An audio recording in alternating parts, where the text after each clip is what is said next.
Vamos agora à entrevista do dia com Denise Campos de Toledo. E vamos falar agora de saúde, sobre a corrida pela vacina contra a Covid-19, enfrentamento à pandemia, aumento de casos e possível segunda onda no Brasil. Eu converso com o Dr. Celso Granato, que é infectologista e diretor clínico do Grupo Fleury. Dr. Celso, boa noite. Boa noite, Denise. É um prazer participar dessa conversa. Bom, e vamos começar falando das vacinas, né? Já começou a vacinação em alguns países. Na Rússia é todo um questionamento, mas no Reino Unido, embora parte da população também fique meio arredia, começou efetivamente, né? Então a gente entra naquela fase. Eu queria saber qual a sua expectativa em relação ao Brasil. A gente sabe que não tem registro ainda de vacinas, a Anvisa até está cobrando, porque todo mundo cobra agilidade, mas ela precisa disso. O senhor vê o Brasil em condições de vacinação já no começo do ano?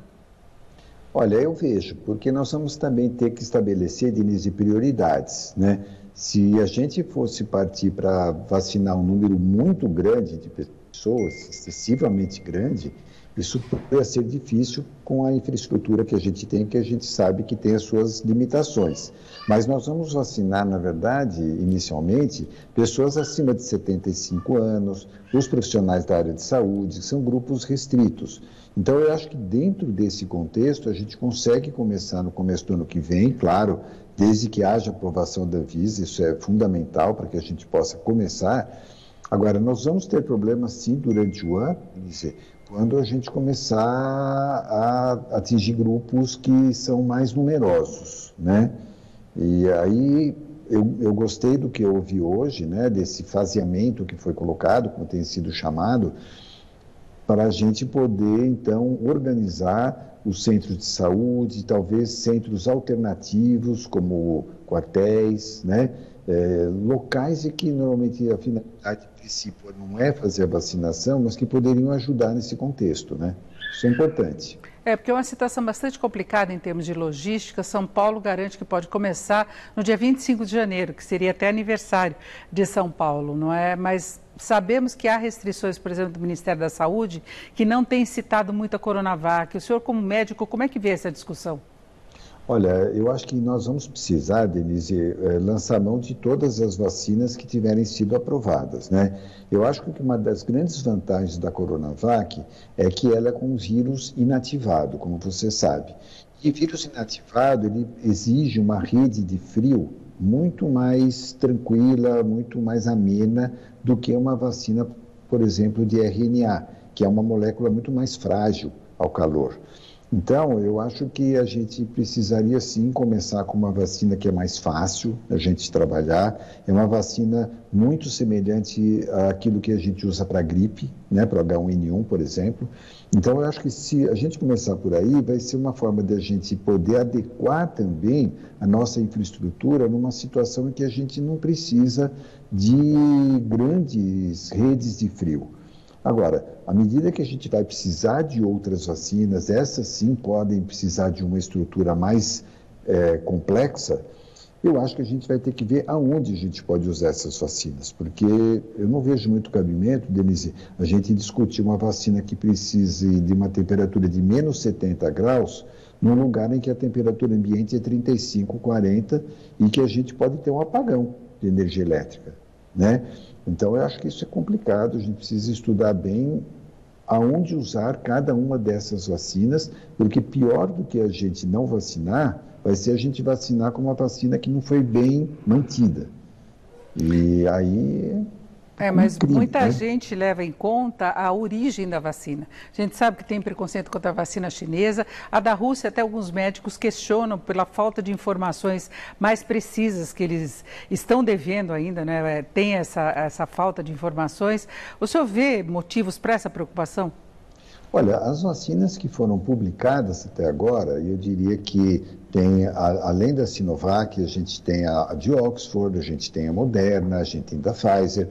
Elas, em primeiro lugar, se mostraram muito seguras, né? Eu acho que isso é um primeiro ponto que a gente precisa observar, né? Segurança.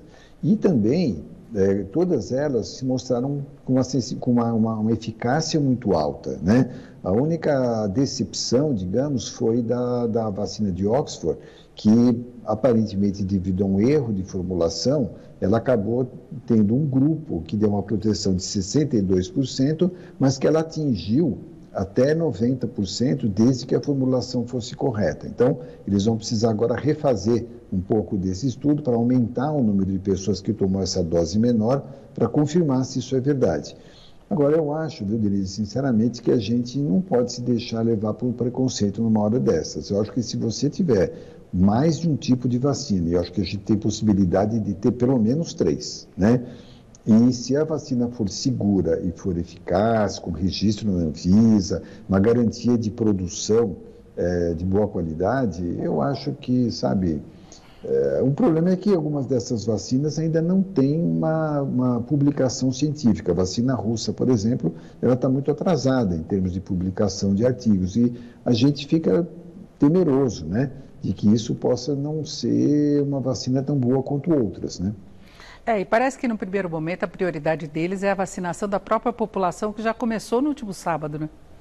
É verdade. Você vê que a Inglaterra começou hoje, a Rússia começou no sábado.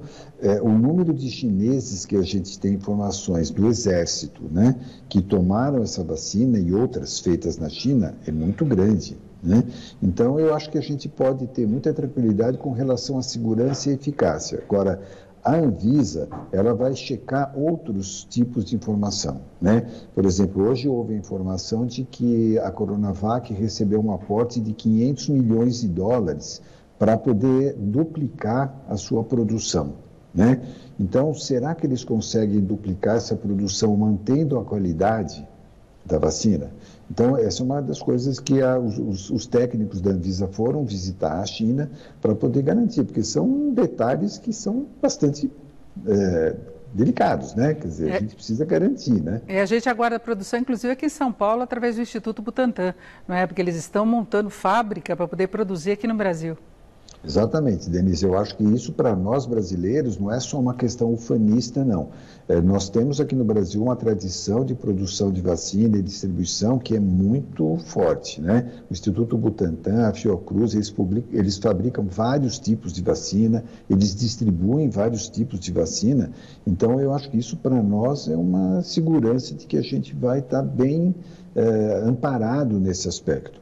Agora, é uma vacinação que vai ter que ser, na maior parte das vezes, em 2 doses, para uma população de mais de 200 milhões de pessoas. Então, é uma tarefa complexa, né? Uma tarefa complexa, uma logística complexa, mas não tem outro jeito, né, Denise? Pelo visto, a população já está saturada de fazer isolamento social, as pessoas já não conseguem mais fazer isso. Então, eu não estou vendo uma outra alternativa que não seja a vacinação. E doutor Celso, a gente sabe, o senhor falou da população estar saturada e a gente tem visto aglomerações que colaboraram muito para o Brasil estar vivendo essa segunda onda, que não quer admitir que é segunda onda, mas aumentou muito em relação ao nível mais baixo que chegamos, né? Então, estamos retomando a patamares muito altos. Então, acho que até dá para chamar de uma segunda onda, mesmo que não tenha caído demais antes. E tem muita relação com a aglomeração, né?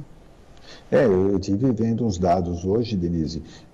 A população do Rio de Janeiro já está com números que já estão muito próximos da primeira onda. Então, nós estamos vivendo um momento complicado. Eu, pessoalmente, acho que isso teve muito a ver com a campanha política, porque as pessoas se reuniram, as pessoas foram ao comício. Isso é um ambiente muito propício para a disseminação, mas é lógico que também tem muito a ver com a abertura de bares, de restaurantes, né, em condições que não são nada ideais, né? Então, eu acho que isso tudo está colaborando, especialmente a população jovem, né? Nós temos visto, Denise, o número de pessoas jovens acometidas muito maior do que anteriormente. E essas pessoas, claro, a gente sabe que elas tendem a ter uma evolução mais benigna, mas isso não é, digamos assim, obrigatório. Nós também estamos vendo muitas pessoas jovens com formas graves morrendo e, além disso, com a possibilidade de passar para os seus pais, para os seus avós, para os seus tios. Então, eu acho que a gente precisaria também ter um pouco de consciência social. Eu sei que é difícil, pode ser utópico a gente falar isso, mas não deixa de ser verdade, né? Se essas pessoas que têm mais liberdade de se andar por aí, de ter um contato com várias pessoas, outras, e trazer para casa, isso pode ser uma catástrofe, né? Precisa ter responsabilidade antes para não ter culpa depois, que esse é o problema, não? Você já pensou? Uma pessoa vai beber com os amigos. A gente já aprendeu muito, sabe, Denise? Durante esse ano, tem muitas coisas que a gente não sabe, não há dúvida, mas muitas coisas a gente aprendeu. Uma delas é essa possibilidade de a gente ter esses super disseminadores. E a gente não sabe quem são essas pessoas. A gente não está escrito na testa da pessoa quem dissemina muito e quem dissemina pouco. Agora, uma coisa é certa. A pessoa alcoolizada, ainda que levemente alcoolizada, num ambiente mais fechado, num ambiente de baixa ventilação, em que a pessoa está bebendo, portanto, está sem máscara, e ela está falando alto, porque como tem muita gente, ela tem que falar mais alto para ser ouvida. E quanto maior é o tom de voz, isso também já está demonstrado, maior a eliminação de vírus. Então, esse ambiente é um ambiente muito propício para a disseminação. Eu entendo, Denise, que para os comerciantes, os donos de bares e restaurantes, isso é uma situação muito ruim. Mas vai ser muito pior se a gente não fechar, não limitar essa atividade, porque o que vai acontecer é que vai estourar do outro lado, né? Nos hospitais, na tristeza das famílias. Então, a gente tem que ter bastante consciência nesse momento, né? A gente já tem até cidade no interior de São Paulo pensando em reativar o hospital de campanha, porque não tem condição de atendimento, aí tem que transferir para a capital, e é uma situação bastante complexa, não? Não tem dúvida, Denise. Eu tenho informações de alguns hospitais grandes de São Paulo em que 30% das pessoas que estão sendo internadas não moram na capital. Isso é porque eu acho que é um outro problema de saúde pública que nós vamos precisar equacionar ao longo do tempo. Isso foi outro aprendizado duro, né, Denise, que a gente teve, que é a fragilidade do nosso sistema de saúde pública. Tantas cidades de porte médio que não tinham UTI. Então, se a pessoa tem a mínima condição, ela vai vir para uma cidade grande, porque ela está correndo um risco de vida, né? Agora, não é possível que a cidade de São Paulo suporte tudo isso, não é justo. Então, nós precisamos desde já começar a ampliar leitos de UTI para ficar depois. Não é passar da epidemia a gente fecha porque não precisa mais. Não é verdade, né? Então, Denise, essas são umas situações que a gente tem que lamentar. Talvez, né, Denise, entre a primeira e a segunda onda, a gente devesse ter esperado um pouco mais antes de fechar, né? Ninguém esperaria ter uma segunda onda, mas não é impossível. E aí você viu o que aconteceu na Europa, né? Eles tinham muito... Pois não. E agora tem a fase de final de ano, de festas, e se teme uma nova onda em janeiro ou agravamento dessa, né? Eu acho que essa questão do Natal é uma coisa importante, né? O doutor Gonçalo Vicina falou uma frase outro dia que eu achei, assim, muito dura, mas, assim, uma realidade muito grande, né? Se você quer comemorar o Natal de 2021, não comemore o Natal de 2020. Né? Nós brasileiros somos muito afetivos, é uma festa familiar, especialmente o Natal, né? Mas, assim, é uma situação que a gente deveria procurar se encontrar só com as pessoas com as quais a gente convive normalmente, né? Quem mora com o pai, com a mãe, com o tio, com o avô e vive ali, esse grupinho familiar, tá ótimo. Mas se você começar a querer se encontrar com aquele tio que você só vê na festa de Natal, com os parentes mais distantes, tudo isso são oportunidades para o vírus passar. E isso a gente vai se arrepender depois, né, Denise? Então, eu acho que é uma hora que a gente tem que realmente pensar bem o que a gente vai fazer. Esse isolamento social, Denise, se a gente conseguir fazer por 2 semanas, isso tem um impacto muito grande nos números. Nós não estamos falando de um isolamento de 2 meses, de 2 semanas. Então, com isso, já é um esforço que vale a pena, né? É isso, eu conversei aqui com o Dr. Celso Granato, que é infectologista e diretor clínico do Grupo Fleury. Dr. Celso, muito obrigada, uma boa noite. Obrigado, Denise. Boa noite a você e aos nossos espectadores. Vocês.